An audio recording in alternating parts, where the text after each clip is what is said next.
Good morning, praise the lord. ઈશ્વરનો આભાર માનતા આવો આજના દિવસની શરૂઆત, અને વિશેષ કરીને આજે નાતાલ છે, અને તેથી આપ સર્વને સૌ પ્રથમ તો મારા તરફથી, મારા કુટુંબ તરફથી નાતાલની ખૂબ સારી શુભેચ્છા અને સલામ પાઠવું છું. આવો પ્રભુનું વચન જોઈએ.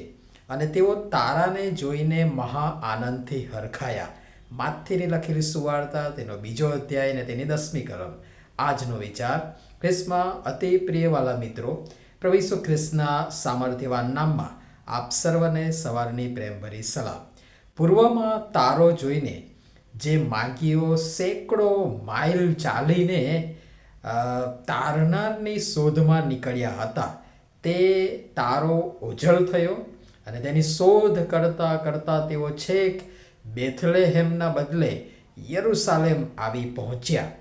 આ લોકો ભટક્યા એ જો કે તપાસનો વિષય છે, પણ આપણે જોવાના માટે પ્રયાસ કર્યો કે તારો ઓઝલ થયો, અને માટે કદાચ તારો ન દેખાતા તેઓ ભટક્યા હશે. અને તેઓ પૂછતા પૂછતા યરુસાલેમ પહોંચે છે ને રાજાને એ વિશે પૂછપરછ કરે છે. એ બધું આપણે જોયું છે. સાથે આપણે એ પણ જોયું કે યરુસાલેમથી નીકળ્યા બાદ હવે એ જ તારો ફરી તેઓને દેખાયો, અને એ તારો ફરી દેખાતા તેમને બીજા કોઈ માર્ગદર્શકની કે રાહબરની હવે જરૂર ન જણાતા તેઓ સીધા બેથલેહેમ પહોંચે છે. અને સૌ પ્રથમ તો એ તારો ફરીથી દેખાતા લખ્યું છે કે તેઓ મહા આનંદથી હરખાઈ ગયા, કારણ કે માઇલોની મુસાફરી કરી, તકલીફો વેઠી, જીવના જોખમે આદરેલી એ મુસાફરીનો હેતુ અને મકસદ હવે સ્પષ્ટ થાય છે, અને સ્પષ્ટ રીતે બર આવતો તેઓ જોઈ શકે છે, અનુભવી શક્યા હશે, અને મંજિલ મળશે, ચોક્કસ મળશે એવી આશામાં ખુશીથી તેઓ ઝૂમી ઉઠ્યા હશે, અને આનંદથી તેઓ હરખાયા. જગતમાં આવા કંઈ કેટલાય અન્ય વિશ્વાસ કરનારા લોકો સાચા ઈશ્વર, શાંતિ, આનંદ, પ્રેમ માટે તથા આત્મિક તૃષા छिपावવા આમ તેમ અટવાઈ રહ્યા છે અથવા ભટકી રહ્યા છે. ઈશ્વરે એક વિશ્વાસીના રૂપમાં આપણ વિશ્વાસીઓને આ તારાની જેમ આ જગતના અંધકારમાં ઉચિત જગાએ મૂક્યા છે,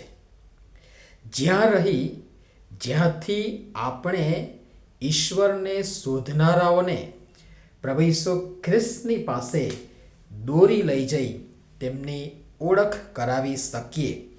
અને તમે જોશો, ભલે તમે આ જગતના કાવા દાવા, નીતિ નિયમ વગેરેથી બીતા હશો, ખ્રિસ્તને છુપાવતા પણ હશો, પોતે અથવા તો જિજ્ઞાસુ આંગતુકનું ધ્યાન કે હેતુ ડાયવર્ટ કરી દેશું, પણ શોધક બીશે નહીં, બલકે તમારી પાસે, મારી પાસે, આપણ સર્વની પાસે ઈસુની વાત સાંભળીને મહા આનંદથી હરખાશે. દાનિયેલ પ્રબોધકની એક પ્રચલિત કલમ ટાંકી મનન બંધ કરીશ. આજે તહેવારનો દિવસ છે, તહેવારના મૂડમાં હશે ને, એટલે વધુ લાંબુ લખતો પણ નથી અને બોલતો પણ નથી. દાનિયેલ 12:3 લખ્યું છે કે સુગનો અંતરિક્ષના પ્રકાશની માફક અને ઘણાઓને નેકીમાં વાળી લાવનારાઓ સદા સર્વકાળ તારાઓની માફક પ્રકાશશે. તો આવો, પ્રકાશના સંતાનોને ઘટે તેમ ઘણાઓને નેકીમાં વાળી લાવનારાઓની માફક સદા સર્વકાળ તારાઓની માફક પ્રકાશી ચમકીએ. બહુ સરસ એક જૂનું ગીત છે હિન્દી, दुनिया में चारों तरफ शैतानी अंधियारा है, उसमें हर विश्वासी एक चमकता तारा है. પ્રભુ સમજવા આપણ સર્વની સહાય તથા મદદ કરો. પ્રાર્થના કરીએ. પ્રેમાળ પિતા, તમારા અસીમ, અમાપ, અવર્ણનીય પ્રેમનો અમે કોઈ પણ રીતે બદલો વાળી શકીશું નહીં. અમારી ભાષા, અમારા શબ્દો, અમારું વર્ણન અને અમારા અનુભવો પણ અધૂરા અને મર્યાદિત છે, જે અમર્યાદિત ઈશ્વરનો પાર પામી જ ન શકે. કિંતુ છતાં તમે જે અમારા માટે કર્યું તેનું સ્મરણ કરતા આભારી હૃદયો સાથે તમારી પાસે આવીએ છીએ. કૃપા કરીને અમારી સર્વની તમે સહાય તથા મદદ કરો. તમારો એ અસીમ પ્રેમ અમારા તારનાર પ્રભુ ઈસુ ખ્રિસ્તમાં તમે સંપૂર્ણ પ્રગટ કર્યો, અને પ્રેમ તેમજ તેમના દ્વારા મળેલા ઉદ્ધાર અને તારણને માટે, પાપોની માફીને માટે અમે તમારો આભાર માનીએ છીએ.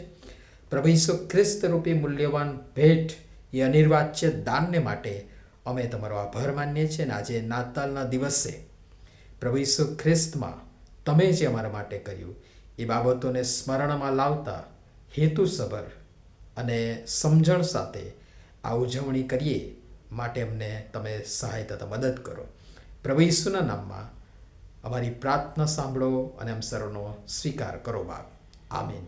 ફરીને એકવાર આપ સર્વને મારા તરફથી, મારા પરિવાર તરફથી નાતાલની ખૂબ સારી શુભેચ્છા અને સલામ. Wish you very happy Christmas. God bless you. ધન્યવાદ.